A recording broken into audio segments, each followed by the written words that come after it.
wabarakatuh. Bismillahi walhamdulillah haqqa hamdihi wassalatu wassalamu ala khairi khalqihi Muhammadin rasulihi wa abdihi wa ala alihi wa sahbihi ajma'in, amma ba'du. Subhanaka la ilma lana illa ma 'allamtana innaka antal alimul hakim. La haula wala quwwata illa billahil aliyil azim. Allahumma rzuqna fahman nabiyyin wa hifzal mursalin wa ilhamal malaikatil muqarrabin birahmatika ya arhamar rahimin.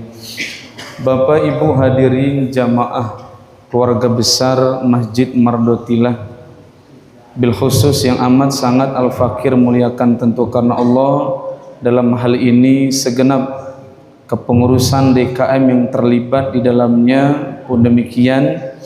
Bapak hadirin yang hadir pada kesempatan ini, para abah, para orang tua, para kesepuhan Kampung Masjid Mardotilah, mudah-mudahan hadir dan duduknya kita harapan besar mengundang cucuran rahmat Allah, ampunan Allah, serta berkah di tengah-tengah kita. Amin ya rabbal alamin.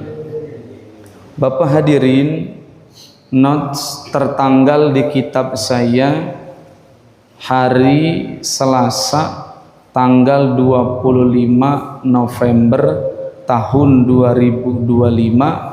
Pembahasan kita sudah hatamkan tentang sunnah wudhu, tepat pada hari Selasa 25 November tahun 2025. Sekarang masih masuk pada tatanan wudhu, closing pada bab ini, yakni tentang nawakidul wudhu'i arba'atu asya'a. Bapak hadirin, maghrib sampai menjelang datang waktu isya kita akan membahas seputar hal-hal yang dapat membatalkan wudhu. Adapun yang dapat membatalkan wudhu menurut Ki Mu'alif ada 4. Al-awalu, yang pertama, al-khariju min ahadis sabilaini min qubuli au dubrin. Bapak hadirin, hal yang pertama yang dapat membatalkan wudhu baik wadon atau lanang, hal yang pertama kata Ki Mu'alif, keluarnya sesuatu dari salah satu dua lubang. Maaf, saya omongin dari awal Pak, tidak ada maksud pembahasan ini untuk mengarah pada pornografi, tidak mutlak menyampaikan hukum. Apa dari maksud salah satu dari dua lubang? Dalam bahasa fikih, kubul, maaf, itu dari arah depan. Kalau dubur, maaf, dari arah belakang. Apa yang membatalkan tersebut keluar dari salah satu dua lubang? Umumnya kata Ki Mu'alif, rihun, angin. Angin itu dalam kitab Misbah dibagi 3. Angin itu bahasa Inggrisnya ngentut. Apa Pak? Ngentut. Ngentut ada namanya bila sautin. Keluarnya Pak D nggak ada suara, cuman bunyi dia. Bagaimana Pak? Nah itu mirip tuh. Atau yang kedua khafifan. Dia enggak kencang, cuman ngeluarinya lega, itu batal. Atau yang ketiga, bisautin syadidin, ngentutnya knalpot racing, ngebrek-brek. Tiga-tiganya membatalkan wudhu. Pak D jadi makmum, di depannya imam, baru pulang umroh, paket 12 hari. Maghrib, ya Allahu Akbar, tengah perjalanan imamnya ngentut, maka batal nggak imamnya Pak? Batal. Kalau dia maksa sholat maka dosa. Tapi karena dia baru pulang, kurang apa Pak? Kurang umroh, ngomong dianya, gue batalin, malu amat menjemaah, mana jam-jam udah gua kasih, sejadah satu-satu, oleh-oleh. Malulah kalau gue batalin gitu. Dia menjaga image tapi sudah dalam keadaan batal wudhu, maka imam dosa kalau meneruskan sholat. Tapi status Pak D jadi makmum, sahkah sholatnya? Sah dengan catatan Pak D-nya tidak mendengar imam ngentut. Kalau Pak D ngedenger, batal. Bukan batal sholatnya, tapi batal berjamaahnya. Pak D-nya ngedenger kan? Ngentut loh ini kayaknya. Gitu dalam hati ngomongnya. Maka Bapak Pak D cepet-cepet ambil sikap mufarokoh. Tidak lagi mengikuti ritme gerakan imam. Kalau maksa, kita dengar dia atau batal, ya kita batal nanti. Jangan mentang-mentang ponakan. Nggak apa-apa ya Allah, yang imam ponakan gua yang nggak bisa. Kalau batal tetap batal. Maka penting tatanan ilmu dalam sholat berjamaah. Bapak hadirin, di luar kasus pada umumnya, kata Ki Mu'alib, au ghairuhu atawa selain angin, sawaun kanal khariju ainan, berupa benda, batal. Bapak tahlilan pada maghrib, mules perutnya, tapi nggak ngentut, keluar dari dubur, barang dilihat, batu cincin, batal nggak Pak? Kenapa Pak? Bukan karena batu cincin, karena keluar dari salah satu dua lubang. Itu kan faktor di luar pada umumnya. Bisa aja terjadi Pak. Ini ada riset Syekh Nawawi. Lakadudatin akhrajat ra'saha. Ada orang Pak di sekitar kita, maaf, nggak senang konsumsi nasi. Ada nggak Pak? Ada. Demennya ngemil ini Pak, dia apa? Ampas kelapa. Tuh, kalau dia senang ngemil ampas kelapa, maka dia pasti punya penyakit apa? Bahasa Inggrisnya keremian, begitu. Keremian itu bahasa Jasengnya apa Mbak? Cuacingan, bukan cacingan tapi cuacingan. Nah ketika dia udah wudhu pengen sholat isya, nggak ngentut, mules, keluar maaf Pak, lakadudatin akhrajat rasaha, keluar kepala cacingnya tuh, kita intip, malu dianya, masuk lagi, wa in raja'at, batal. Kenapa Pak? Sebabnya udah keluar walaupun masuk lagi, sebab dianya malu, begitu. Tapi bisa terjadi nih Pak, selaras dengan penyakit, maaf Pak, laki suka apa? Ngangkat beban yang berat, terindikasi punya penyakit namanya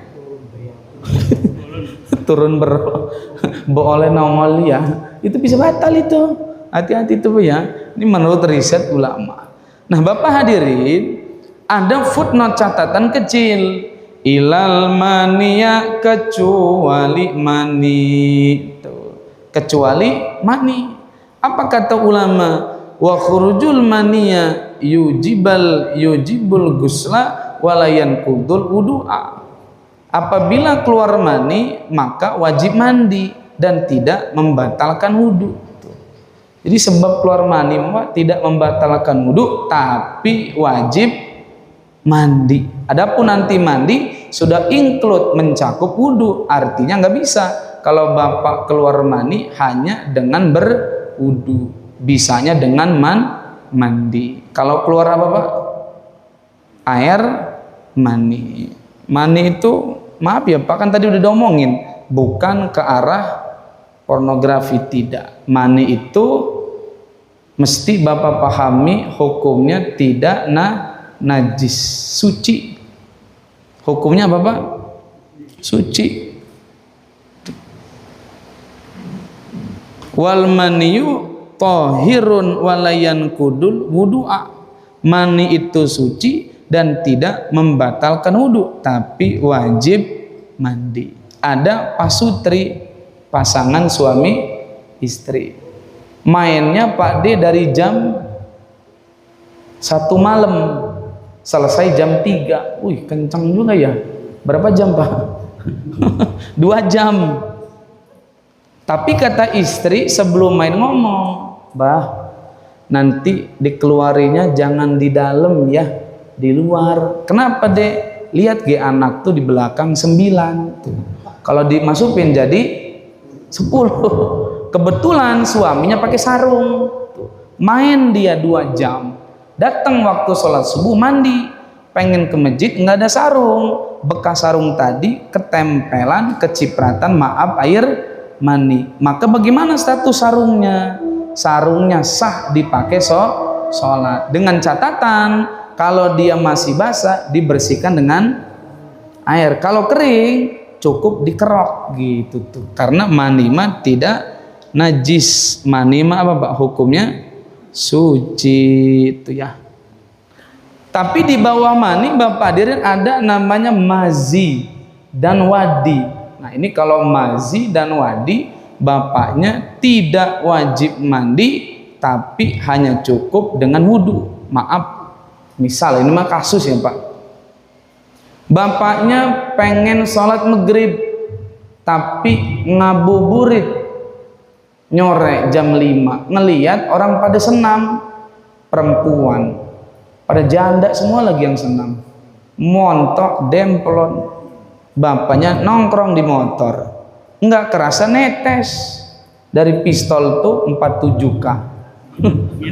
Ngiler, bagaimana Pak? Ya Bapak jangan pulang kalau jauh rumahnya, cukup balik ke masjid, yakinkan kalau itu cairannya cair tidak kental, maka masuk ke masjid, Bapak bersihkan pistol 47K-nya, kemudian yang bekas itu kena cukup dibersihkan, ngambil wudhu, tidak mandi wajib, begitu Pak ya. Jadi mazi dan wadi itu tidak wajib mandi, hanya cukup dibersihkan lalu ngambil air wudhu. Nah ini terjadi Pak Haji Yusuf waktu saya ngisi di PT di Campang Raya, kajian staf dengan direktur itu, saya nggak sebutin ya Pak nama PT-nya. Pak Ustadz nanya, saya sehari mandi wajib 5 kali. Kata kita, maaf ya Bang, Abang udah punya istri belum? Abang bujang? Iya, maaf, berarti abangnya onani. Wih Pak Ustadz sembarangan, nggak begitu. Lah kenapa Abang mandi wajib? Karena saya Pak Ustadz setiap habis ngencing, apa ngencing itu Pak? Nguyuh. Habis nguyuh keluar cairan, maka dia mandi wajib. Nah itu namanya bukan mani, itu apa namanya Pak? Namanya mazi atau pegel ge Pak, sehari 5 kali meriang mandi. Betul nggak Pak? Nah, makanya kita kerucutkan, ternyata di bawah mani ada mazi dan wadi. Yang kedua, asani zawalul akli binaumin.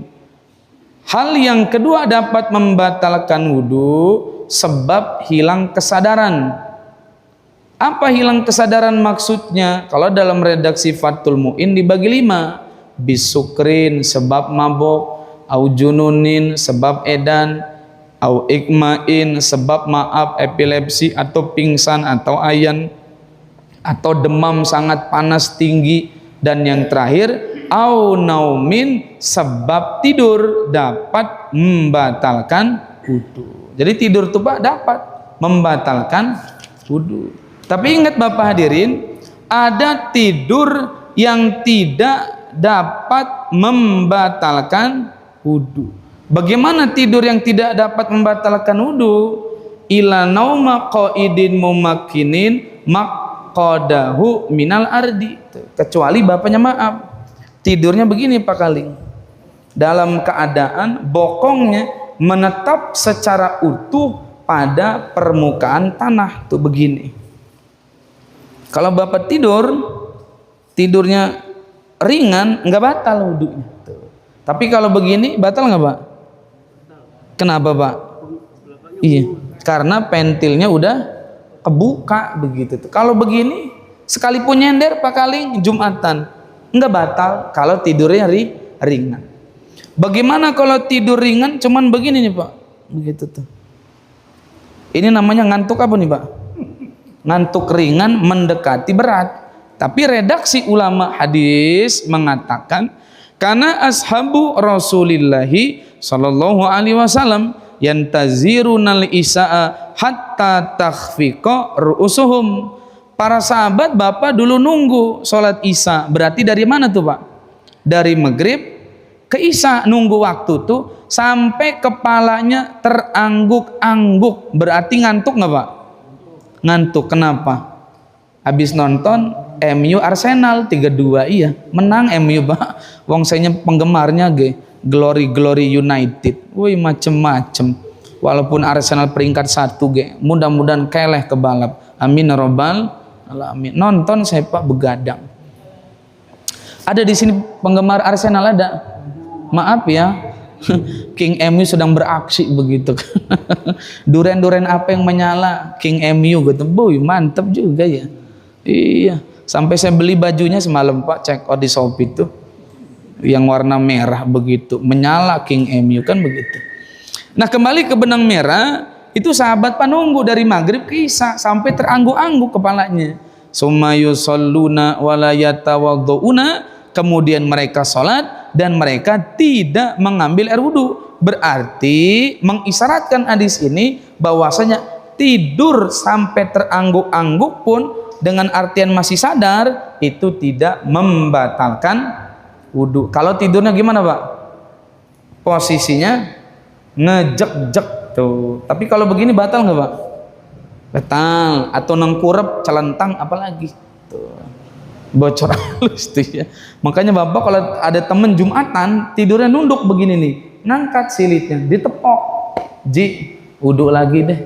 Kayaknya malu tidur, batal. Wih kata siapa lunya? Kata kitab Safinatun Najah. Wih ngotak baik, ya udah biarin begitu. Yang penting udah dikasih tahu. Makanya saya mah Pak kalau nggak ada tugas khotib Jumat saya begini. Kadang saya ngantuk Pak begini tuh. Nggak batal asal masih ngedenger. Tuh namanya ngantuk mah ketika khotib membicarakan sesuatu materi dia masih ngedenger. Tuh namanya tidur ringan begitu. Tapi kalau blas mah Pak namanya tidur beneran gitu. Iya, sampai ngorok lagi, ngences lagi begitu, ting bating ya. Tuh Bapak hadirin ya. Yang ketiga, nah ini yang jadi konsen kita nih Pak. Asalisu iltiqa'u basyaratai rajulin wa imra'atin kabiraini ajnabiyaini min ghairi hailin titik. Bapak hadirin, yang ketiga nih tolong Bapak hadirin punten simak baik-baik karena poin yang ketiga yang dapat membatalkan kita punya wudhu, syarat pertama bersentuhan antara kulit. Tuh. Yang pertama Pak, syarat membatalkan wudhu bersentuhannya kulit. Tuh. Kulit ketemu kulit. Tapi kalau misalnya kulit ketemu kuku nggak batal Pak Di punya kuku panjang, istri pengen ngaji udah wudhu, salim sini kasih kukunya. Enggak apa-apa, enggak batal. Tuh, karena poinnya kulit ketemu kulit. Yang kedua rambut tuh. Bini habis mandi wudhu pengen duha. Bapak toel apanya Pak? Rambutnya sambil nyanyi. Pujede katanya jana saneng. Batal enggak Pak? Batal enggak? Enggak. Apa yang disentuh? Rambut. Yang terakhir Bapak tolong diilustrasikan, dibayangkan. Gigi enggak batal. Tuh. Jadi Bapak kalau udah wudhu pengen cium istri nggak apa-apa, cium giginya begitu. Gigi ketemu gigi nggak batal begitu. Cuman rada sulit Pak, coba kita praktekin. Saya aja nggak mau Pak, begitu geling bayanginnya. Jadi gigi, kuku, rambut tidak membatalkan wudhu begitu. Rojulin wa mro'atin, syarat yang kedua dapat membatalkan wudhu yakni bersentuhan pada lawan jenis. Sarwiti sama sarmidi batal. Tapi kalau sarkona sama sarwiti enggak batal. Tapi kalau asep sama cinta luna batal enggak Pak? Kenapa? Ya bencong ya ayah, bener begitu. Karena laki ketemu laki enggak batal begitu. Kabiro ini yang dewasa. Yang keempat syarat dapat membatalkan wudhu yakni min ghairi hailin, sebab ada penghalang. Yang kelima ini yang jadi konsen kita nih Pak, ajnabiyaini bukan mahram. Bukan apa Pak? Mahram. Mahram itu Bapak hadirin kebagi tiga. Satu, mahram sebab nasab atau keturunan. Dua, mahram sebab namanya persusuan. Yang ketiga, mahram sebab pernikahan. Nah, Bapak definisikan dulu apa itu arti mahram biar kitanya enak ngajinya.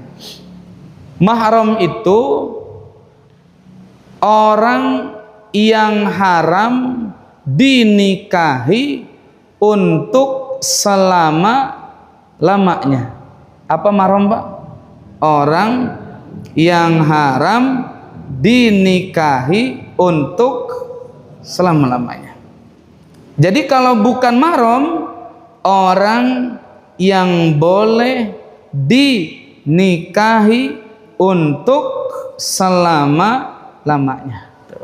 Jadi kalau mahram itu Pak satu, tidak boleh dinikahi. Yang kedua, kalau bersentuh tidak batal. Kalau bukan mahram boleh dinikahi, kalau bersentuhan batal. Istri kita, pertanyaannya, istri kita ini mahram kita bukan, Pak? Ya, Pak. Istri kita ini, Pak, mesti kita garis bawahi. Kata ulama Syafi'iyah, istri kita ini bukan mahram dalam status pembatalan wudhu. Bapak ingat, istri kita bukan mahram pada status pembatalan wudhu. Bukan mahram, Pak.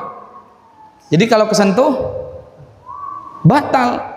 Hatta sampai salah satu duanya maaf Pak, dia mati. Walau kana ahaduhuma mayitan lakin layan takidu wudu'ul mayiti. Kalau istrinya mati, suaminya hidup. Si istri udah mandi, pasti udah diwuduin. Suaminya gitu wudu, pengen sholat, disentuh istrinya mayit tuh. Siapa yang batal, Pak? Yang hidup tuh. Artinya status pembatalan bukan mahram sampai ke bawah si Sarmidi hidup, Sarwiti mati, masih berlaku kalau status dalam pembatalan wudu. Tapi kalau sapar itu istri mahram kita, Pak. Contoh, saya nanya sama Pak Ade, Pak Ade lagi di mana? Ini Nanda lagi sapar di mana? Contohnya kebun Itera. Sama siapa? Sama mahram. Berarti mengindikasikan sama siapa, Pak? Sama istri. Kalau dalam sapar tuh mesti ingat bapaknya. Jangan kitanya, wih Pak Ustadz, itu kan istri gue udah gue nikahin, udah gue jejak smackdown begitu kan 10 tahun, masa bukan mahram? Iya, itu mahram kamu, tapi dalam safar rumah tangga di rumah tuh. Tapi kalau pembatalan wudu, istri bukan mahram. Kenapa bukan mahram, Pak? Sebab kita bisa menikahi istri kita karena apa, Pak? Karena bukan mahram. Kalau dalam bahasa fikih istri itu orang lain, begitu tuh, Pak ya. Nah, makanya ada ayat aulamastumun nisaa. Ini awal dalil daripada bersentuhan dapat membatalkan wudu. Satu, Imam Hanafi ini mah rada ekstrim. Ayat ini mengisyaratkan tafsir beliau bukan bersentuhan, tapi yang membatalkan wudu adalah jima, hubungan suami istri. Tapi kalau Imam Malik dan Imam Ahmad bersentuhan kepada lawan jenis yang bukan mahram tanpa penghalang, bersentuh batal kalau ada syahwat tuh. Apa syahwat itu, Pak? Kalau nyentuh rambutnya jigrak begitu tuh. Itu namanya syahwat begitu. Nah, ada Imam Syafi'i, ikhtiyatun beliau mah, hati-hati bersentuhan dengan lawan jenis yang bukan mahram tanpa penghalang, sengaja atau tidak sengaja tuh.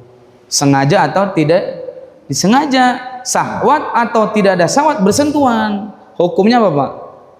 Batal. Kudu yakin kitanya. Jangan berkiblatnya dengan kita punya sosial media, apalagi yang itunya kurang daripada referensi. Paham, Pak ya?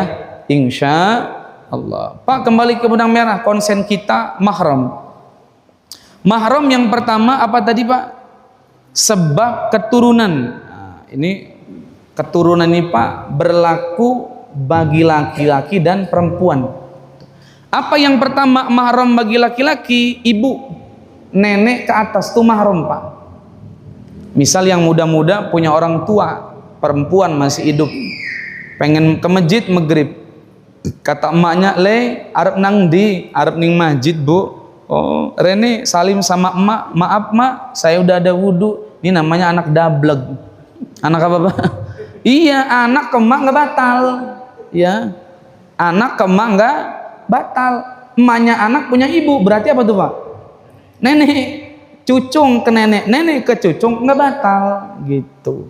Atau dibalik, misal suami ayah punya anak perempuan begitu. Tapi dikonsenkan, diambil sampelnya adalah mahram bagi laki-laki. Anak perempuan cucu ke bawah tuh, anak perempuan. Ya misal seorang ayah tuh Pak punya anak perempuan wadon, nyentuh batal nggak Pak? Enggak. Punya cucung dari pernikahan anaknya tuh perempuan, nyentuh enggak batal. Atau saudara, ada 3 nih Pak, saudara sekandung, saudara seibu saja, saudara seayah saja. Ini namanya mahram. Namanya mahram. Kakak adik tuh. Saya punya adik Nurul Fajriyah. Saya nyentuh adik saya, batal nggak Pak? Hah? Enggak batal. Abah saya punya istri 3. Istri abah saya yang pertama punya anak perempuan, udah almarhum. Nah, saya hasil dari genetik istri abah saya yang kedua. Saya nyentuh anak dari istri abah saya yang pertama perempuan, batal nggak Pak? Batal nggak? Batal nggak Pak? Nggak batal, karena seayah tuh. Kan ada sekandung, seayah doang, seibu doang. Karena saya hasil genetik dari istri abah saya yang kedua. Cuman bibitnya sama bapak saya tuh. Bapak saya punya istri pertama, punya anak perempuan tuh namanya seayah tuh. Pak ya, jadi nggak batal begitu tuh. Itu namanya saudara sekandung atau apa kali seayah doang atau seibu doang. Atau bibi dari ayah atau dari ibu. Gimana tuh Pak? Nih Pak, bapak saya, kakak adik, jangan bapak lah, jangan bapak saya. Junet sama Sarwiti, kakak adik, laki perempuan atau perempuan atau laki-laki kakak adiknya nih. Ambil sampel siapa nih Pak? Junet kakak, Sarwiti adik. Junet punya anak laki, Sarwiti punya anak perempuan. Ya Pak ya, ini status apa nih? Kakak adik punya anak. Nah, status anak ke atas, bukan ke bawah nih. Anak ke atas, apa namanya nih Pak? Bukan, ponakan namanya, paman kan atau bibi. Jadi status anak ke atas dulu nih Pak. Anak Junet yang laki nyentuh ke Sarwiti, batal nggak Pak? Nggak batal. Di status anak ke atas ponakan. Atau anak Sarwiti yang perempuan ke Junet, ini nggak batal. Statusnya ke atas, namanya ponakan. Tapi kalau status anak sama anak tuh apa nih Pak? Sepupu mahram bukan nih Pak? Kata siapa Pak Kaling? Hah? Mahram bukan Pak Kaling? Kata siapa Pak Kalingnya? Kata saya. Nah, sepupu ini Pak bukan mahram. Berarti boleh apa nih? Boleh nikah. Dan kalau tersentuh batal. Dari mana dalilnya? Bapak kerucutkan dalam kitab tarikh. Abdul Muthalib punya anak 7. Yang paling bungsu Abdullah, bapak dari Kanjeng Nabi. Nah, Abdullah punya kakak Abu Thalib. Abu Thalib punya anak Sayyidina Ali. Kanjeng sama Ali apa nih statusnya Pak? Sepupu, anak sama anak. Kanjeng Nabi sama Sayyidina sepupu. Andai kata maaf Ali perempuan boleh nikah, tapi kurang baik. Maka turun 1 Pak. Tuh. Apa turun 1? Kanjeng Nabi nikah sama Siti Khadijah. Siti Khadijah punya anak banyak, di antaranya Siti Badriyah, Fatimah, Siti apa? Fatimah punya anak Siti Fatimah, nikah sama tuh sepupu bukan Pak? Sepupu tapi turun satu, nggak langsung ketemu, ya boleh gitu. Tapi yang bagus mah turun satu. Ingat ya Pak, jadi status anak dari kakak adik keduanya, anak sama anak namanya sepupu. Sepupu bukan mahram, tak boleh nikah, kalau nyentuh batal. Tuh namanya bukan mahram begitu tuh. Ada yang begitu. Paham Pak ya? Ponakan istri mahram apa bukan mahram Pak? Ponakan istri itu gimana Pak? Saya punya istri, istri saya punya adik, adik saya punya anak perempuan, itu namanya ponakan. Batal nggak Pak? Batal. Orang lain status yang ponakan bukan kandung. Tuh, jadi ingat Pak, ponakan istri mah bukan mahram begitu. Paham Bapak ya? Insya Allah. Jangan diapalin Pak, rutin. Jangan diapalin ya, udah diingat aja lah begitu. Terus Bapak hadirin, jam berapa sih Baji kita isanya ya? 7:30. 38 kita hatamin dulu Pak nih mahram. Kemudian Pak ada namanya sepersusuan. PNS istrinya, suaminya baru diangkat P3K, paruh waktu tapi P3K. Punya anak perempuan, dititipin Pak sama tetangga, sama sarkona.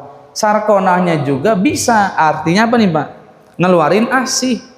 Dititipin, kalau si bayi udah nyusu sampai hitungan 5 kali, statusnya umurnya di bawah 2 tahun, maka status anak perempuan ini menjadi mahram. Mahram apa Pak? Iya, si istri yang nyusin punya suami. Nah, suami ke anak susu ini namanya mahram. Tetapi yang anak nyusu ibu yang nyusu ini tetangga ini punya anak laki, sama-sama bayi tuh. Gede, kuliah bareng, tatap-tatapan cinta, nikah, boleh nggak Pak? Kenapa? Mahram sepersusuan tuh. Atau saudara persusuan yang dititipin 2 anaknya sama ibu itu, satu PNS satu brimob begitu, sama-sama dinenenin, udah gede seneng, nggak boleh, namanya saudara sepersusuan tuh. Jadi kalau bapak tuh nyusul sama istri, awas, bukan mahram bapak kan usianya di atas 2 tahun. Kadang-kadang bapaknya ngayel sih begitu, Pak Ustadz gua mahram Pak Ustadz katanya, orang gua udah itu sama istri aja nggak bisa uang bapak mah nyusunya udah bayi kolot begitu, masih ngenen baik, orang bisa jadi mahram lah begitu. Paham Pak ya?